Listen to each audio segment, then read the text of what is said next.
할렐루야. 저는 마태복음 2장 1절로 12절의 말씀을 통해서 메시아를 기다리고 만난 사람들, 이런 제목으로 잠시 말씀을 나누고자 합니다. 한번 인사하십시다. 메리 크리스마스.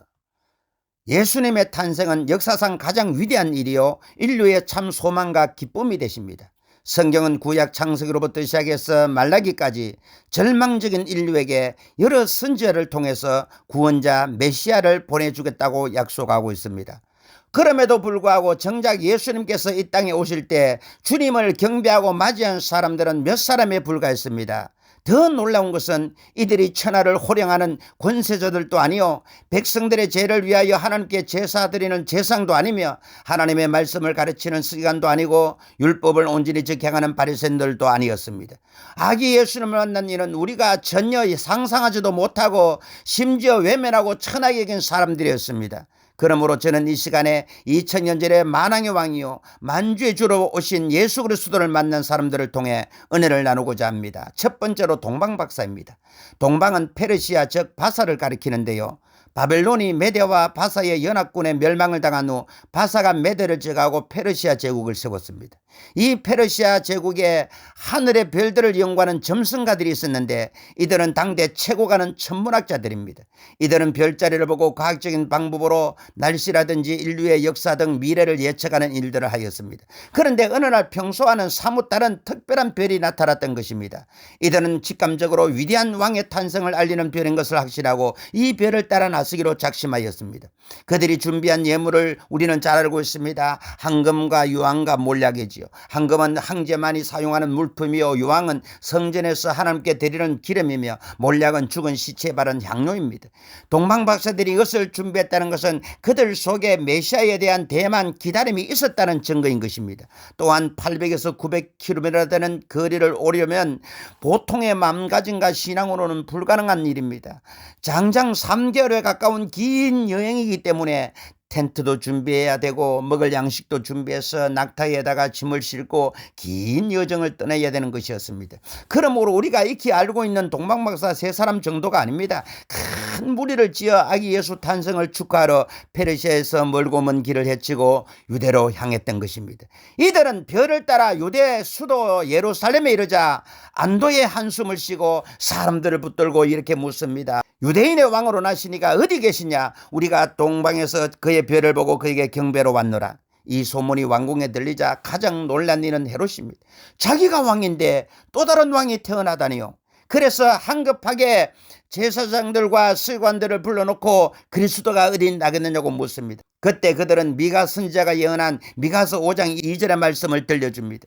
그러자 왕이 박사들을 불러서 별이 나타난 때를 자세히 묻고 베들레헴으로 보내면서 아기 예수를 찾거든 내게로 구하여 나도 가서 그에게 경배하게 하라고 말합니다. 그래서 동방박사들이 왕궁을 나오니 또 별이 앞서가더니 베들레헴에 이르러 아기 있는 곳 위에 멈추는 것입니다. 참 놀라운 사실이 아닙니까? 앞을 보지 못하는 사람이 서울 김서방네 집을 찾는 꼴이지요. 이게 당치 않는 말입니다. 그러나 하나님이 하시면 가능합니다. 하나님이 하시면 충분합니다. 아멘.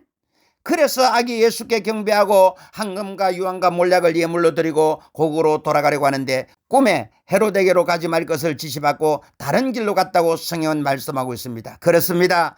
누가 아기 예수님을 만날 수 있습니까? 누가 메시아 되신 예수님을 뵐 수 있습니까? 누가 그리스도를 경배할 수 있습니까? 오늘 저와 여러분이 동방박사들처럼 구주 예수 그리스도를 대방하기를 바랍니다. 어디에서 무슨 일을 하든지 마음속에 예수님을 사랑하고 예수님 만나기를 소원하며 항상 동행하기를 꿈꾸는 자에게 주님은 오늘도 가장 먼저 만나 주시는 줄로 믿습니다. 두 번째, 들판에서 양을 치는 목자들입니다. 베들레헴 지역 목자들이 밤에 밖에서 자기 양떼를 지키는데 주의 사자가 곁에 서고 주의 영광이 환하게 비추었습니다.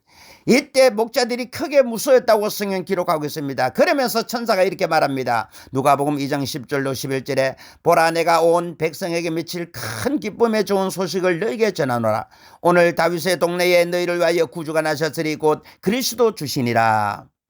그래서 목자들은 요셉과 마리아와 그 위에 누인 아기 예수를 찾아가 천사가 말한 것을 전하고 하나님께 영광을 돌리고 찬송하며 돌아갔다고 전하고 있습니다. 왜 많고 많은 사람들 중에 천사는 천한 직음을 가진 목자들에게 나타나시며 아기 예수 탄생의 소식을 알리고 그 영광스러운 광경을 목격하게 했을까요? 전설에 의하면 이 목자들은 내갑 족속의 후손으로서 하나님께 제사드리는 양을 치는 목자들로 알려져 있습니다. 그렇습니다. 세상에는 우연이 없습니다. 평소에 늘 멸시와 천대를 받으면서도 하나님 성전의 제물이 되는 양떼를 정성껏 돌보는 헌신이 있었기 때문에 아기 예수 탄생의 소식과 그 예수께 경배를 드릴 수가 있었던 것입니다.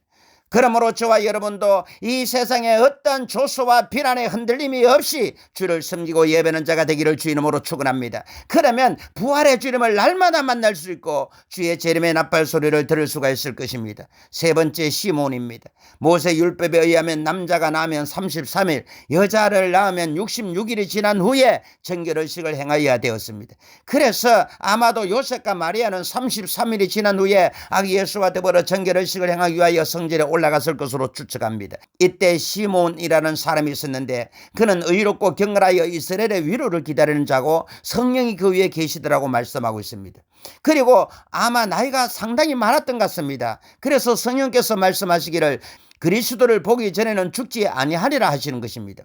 그러던 중 성령으로 감동되어 성전에 들어갔는데 그때 마침 아기 예수님을 보게 되었다는 것입니다. 시몬은 아기 예수님을 안고 이렇게 찬송합니다. 누가복음 2장 29절로 32절에 주제여 이제는 말씀하신 대로 종을 편안히 놓아주시는도다. 내 눈이 주의 구원을 보아 싸우며 이는 만민 앞에 예배한 것이요 이방을 비추는 빛이요 주의 백성 이스라엘의 영광이니이다.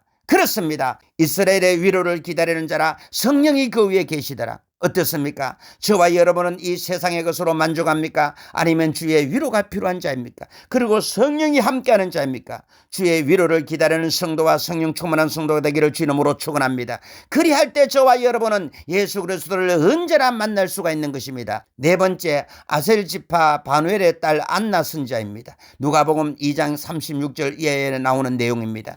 그는 결혼한 후 7해가 지난 후 가부가 되어 84세까지 성전을 떠나지 아니하고 주야로 금식하며 기도하면서 섬기던 여 선지자였습니다. 그가 정결 예식을 행하려고 성전에 올라온 아기 예수님을 배웠던 것입니다. 38절에 이렇게 기록합니다. 마침 이때에 나와서 하나님께 감사하고 예루살렘의 속량을 바라는 모든 사람에게 그에 대하여 말하니라. 가부로서 일평생 성전을 떠나지 아니하고 주야로 금식하며 이름도 없이 빛도 없이 헌신한 여 선지자 안나, 무엇을 위해서 그렇게 살았을까요? 38절에 분명히 기록하고 있습니다. 예루살렘의 속량을 바라는 모든 사람들에게 그에 대하여 말하니라. 즉 진정한 구원자 되시는 예수 그리스도를 증언했다는 것입니다. 그런 일평생 메시아를 대망하며 성전을 떠나지 아니하고 오직 금식하며 주를 섬겼는데 하나님은 그의 신앙에 보상을 주신 것입니다. 할렐루야.